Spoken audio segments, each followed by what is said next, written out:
Hi guys, welcome back to my channel. आज का हमारा टॉपिक क्लास 12 चैप्टर 7 से ही है। तो सिर्फ 2 मिनट का ब्रेक लेके इस टॉपिक को पूरा पढ़ के मैं वापस आ गई हूँ, क्योंकि सबको पता ही है मैं एक दिन में 2 वीडियोस बनाती हूँ। चाहे मैं पूरा दिन घर पर हूँ तो भी मुझे टाइम नहीं मिलता है वीडियो बनाने का, क्योंकि कोई मोटिवेशन नहीं होता ना। जब आपके पास किसी काम को करने का तो काम करने का मन नहीं करता है, बट फिर भी मैं करती हूँ, पता नहीं क्यों। ठीक है, तो ग्रुप पोलराइजेशन आज का हमारा टॉपिक है। लास्ट क्लास में हमने वो देखा था, influence of group on individual behaviour, जिसमें सोशल लोफिंग, सोशल फैसिलिटेशन था और सोशल लोफिंग के बारे में डिटेल में पढ़ा था, इंक्लूडिंग सोशल लोफिंग कम कैसे कर सकते हैं और सोशल लोफिंग होता क्या है, उसके पीछे के रीजंस। देन आ जाते हैं ग्रुप पोलराइजेशन पर। हम सबके लिए जानना बहुत ज़रूरी है और हमें पता भी है कि जो इम्पोर्टेंट डिसीजंस होते हैं, जो ग्रुप्स लेते हैं, वो इंडिविजुअल्स के द्वारा नहीं होते हैं। वो ग्रुप का पूरा कलेक्टिव डिसीजन निकल के आता है, जो वो होता है ना। तो डिसीजन जो है, अगर वो जैसे लिया जाने वाला है कि किसी स्कूल को हम एक विलेज में इस्टेब्लिश कर देंगे, तो ऐसा डिसीजन एक ग्रुप डिसीजन होगा। और हमें ये भी पता है कि जब ग्रुप्स जब डिसीजन लेते हैं तो एक चीज़ का डर बहुत रहता है, जो फिनोमेना हमने पढ़ा था पहले, जो कभी कभार हो जाता है, ग्रुप थिंक नाम का फिनोमेना। मैंने बहुत डिटेल में समझाया है एक वीडियो में, आप लोग देख लेना। कुछ भी समझ नहीं आए तो पूछ लेना। और ग्रुप्स जो हैं वो एक और टेंडेंसी दिखाते हैं, जो होता है ग्रुप पोलराइजेशन। ये देखा गया है कि ग्रुप्स ज़्यादा लाइकली होते हैं कि वो एक्सट्रीम डिसीजंस ले एज़ कम्पेयर टू अगर कोई अकेला इंडिविजुअल डिसीजन ले रहा है। उसके मुताबिक जो ग्रुप होते हैं वो थोड़ा एक्सट्रीम डिसीजन लेते हैं, मतलब ज़्यादा यहाँ वहाँ का देखते नहीं है, सिर्फ जो सही लगता है वो करते हैं सीधा। जैसे कि एक एम्प्लॉय है जिसको ऐसा पकड़ा गया कि वो रिश्वत ले रहा है या किसी अनलॉफुल, किसी रॉन्ग और इमोरल एक्ट में वो है, अनएथिकल एक्ट उसने किया है। तो उसके कलीग्स को बोला गया कि तुम डिसीजन लो कि क्या पनिशमेंट देनी चाहिए ऐसे उसको, एम्प्लॉय को। तो जो वो बाकी कलीग्स हैं वो उसको स्कॉट फ्री भी जाने दे सकते हैं, मतलब बिना किसी पनिशमेंट के या बिना कोई इंजरी उसको कॉज करे उसे ऐसे भी जाने दे सकते हैं। लेकिन उन्होंने क्या या फिर ये भी डिसाइड कर सकते हैं कि उसको जो भी कुछ सर्विस मिल रही है वो अब ना मिले, वो उसका एंड हो जाए, वो बंद हो जाए, बल्कि उसको एक पनिशमेंट दी जाए जो कि उसको एक तरह से भरपाई करने पड़े ब्राइब लेने की, या जो भी उसने गलती की है उसके लिए उसे पनिशमेंट मिले उस अनएथिकल एक्ट की जिसमें वो इंगेज हुआ, उसको उसके लिए उसको उसकी बराबर की ही, उसको टक्कर देने वाली पनिशमेंट मिले, मतलब उतनी ही खतरनाक जितना बुरा उसने काम किया, ब्राइब लेना, रिश्वत लेना। तो जो एक इनिशियल पोजीशन जो भी कुछ होती है ग्रुप में, ये पोजीशन बहुत ज़्यादा स्ट्रॉन्गर हो जाती है जब हम ग्रुप में डिस्कशंस करते हैं। तो जो ये स्ट्रेंथन होता है ना, जो स्ट्रेंथन हो जाती है ग्रुप की इनिशियल पोजीशन, क्यों? क्योंकि ग्रुप में इंटरेक्शन हुआ, ग्रुप के लोगों के बीच डिस्कशन हुआ। इसी चीज़ को कहते हैं ग्रुप पोलराइजेशन। वापस से देखते हैं, whatever the initial position in the group, this position becomes much stronger as a result of discussions in the group. This strengthening of the group's initial position as a result of group interaction and discussion is referred to as group polarization. अब मैं समझाती हूँ इसे इनकी थोड़ी आसान भाषा में। मतलब कि कुछ भी जो इनिशियल पोजीशन है ग्रुप में, जब ग्रुप बना तब से कुछ एक इनिशियल पोजीशन होती है ना ग्रुप में, एक तरह से लोग देखते हैं उस ग्रुप को, और हमारा खुद का भी as being member of that group एक नज़रिया होता है उस ग्रुप को देखने का। तो वो जो भी कुछ इनिशियल पोजीशन है ग्रुप में, वो पोजीशन बहुत ज़्यादा स्ट्रॉन्गर हो जाती है, क्योंकि ग्रुप में जब डिस्कशंस होना चालू होते हैं और जब ये ग्रुप की इनिशियल पोजीशन स्ट्रेंथन होने लगती है और ज़्यादा स्ट्रॉन्गर होने लगती है और ज़्यादा मजबूत होने लगती है। क्यों? क्योंकि ग्रुप के बीच में इंटरेक्शन हुआ, ग्रुप के लोगों के बीच में डिस्कशन हुआ, उसकी वजह से ये पोजीशन स्ट्रॉन्ग हुई ग्रुप की जो इनिशियल पोजीशन थी।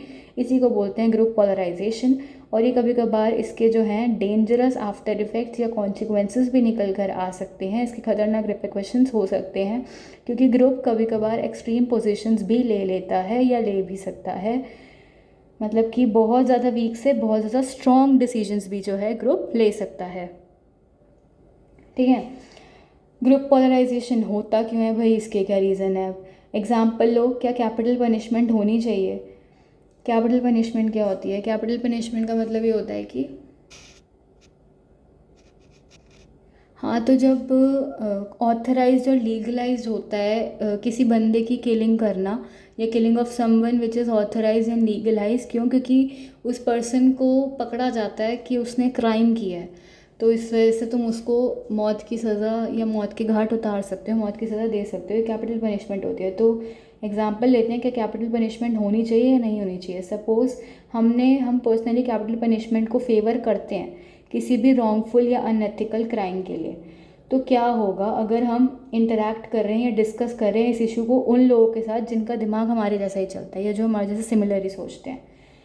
देन इस इंटरेक्शन के बाद बेसिकली हमारे व्यूज़ और ज़्यादा स्ट्रॉन्गर हो जाएंगे ना, क्योंकि हम भी वैसे, हम जैसा सोचते हैं वैसे दूसरे लोग सोचते हैं, हमें ये लगेगा और हमें ये भी लगेगा कि भाई हम गलत नहीं हैं, हम सही सोच रहे हैं। ऐसे क्राइम के लिए या ऐसे घिनौने काम के लिए एक कैपिटल पनिशमेंट होनी चाहिए, ये किसी को मार देना चाहिए। तो ऐसे तरह का कन्विक्शन जो है वो तब होता है।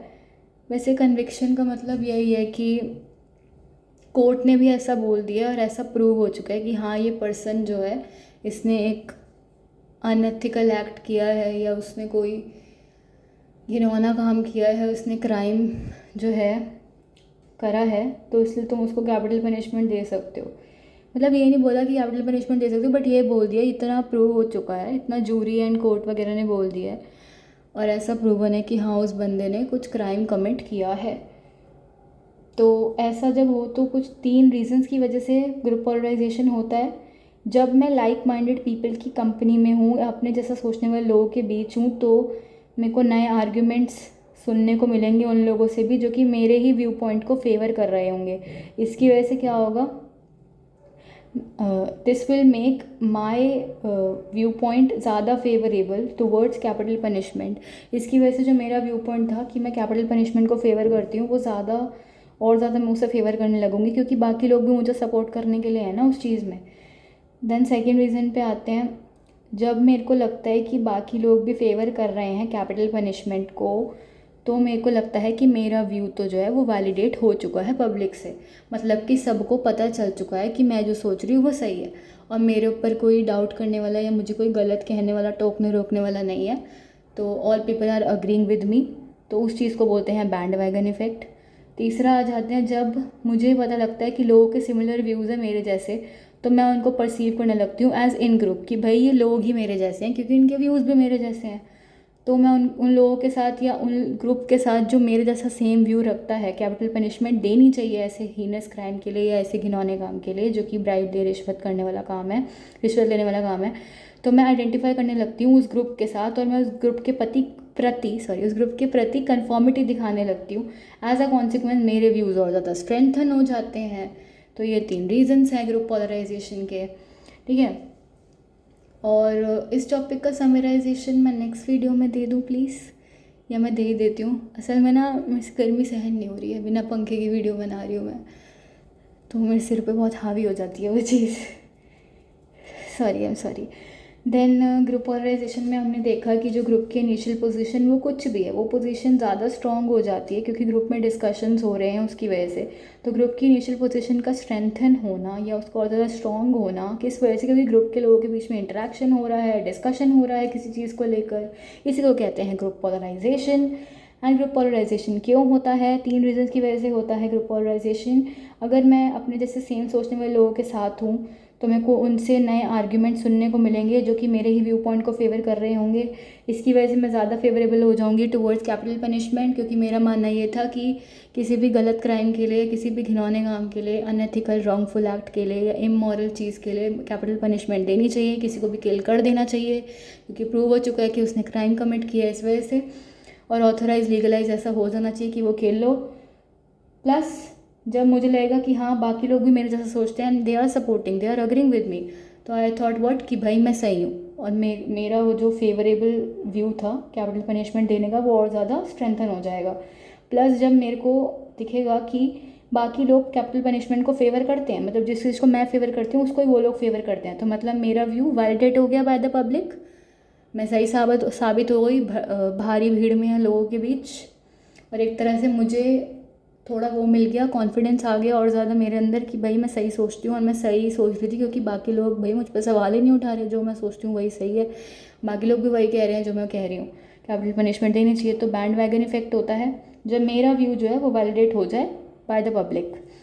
प्लस जब मुझे लगता है कि बाकी लोगों के भी सेम व्यूज़ ही हैं मेरे जैसे, और बाकी लोगों को फिर मैं एज इन ग्रुप, एज मेरे ही ग्रुप के मेंबर्स की तरह परसीव करने लगती हूँ कि ये भाई ये तो मेरे जैसे हैं, तो मैं उनको अपने जैसे ही परसीव करती हूँ। प्लस मैं उस ग्रुप के साथ आइडेंटिफाई होना भी चालू कर देती हूँ और मैं उस ग्रुप के प्रति कन्फॉर्मिटी भी दिखाती हूँ।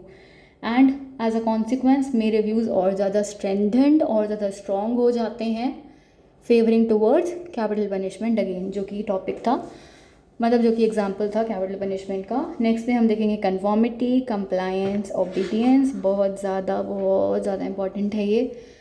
और ये ना तुम लोग साइकोलॉजी ऑनर्स का अगर कोर्स करते हो तो फर्स्ट ईयर में भी इसके बारे में बहुत सारा पढ़ोगे, क्योंकि ये बहुत ज़रूरी है। और मुझे 136 पे मिनिमल ग्रुप पैराडिम एक्सपेरिमेंट भी समझाने हैं, ठीक है, तो मैं ये भी एक बार बता दूँगी, छोटा सा ही है तो। और बाकी thank you so much video देखने के लिए। कुछ भी समझ नहीं आए तो कृपया करके बेझिझक मुझसे पूछ लें। Thank you.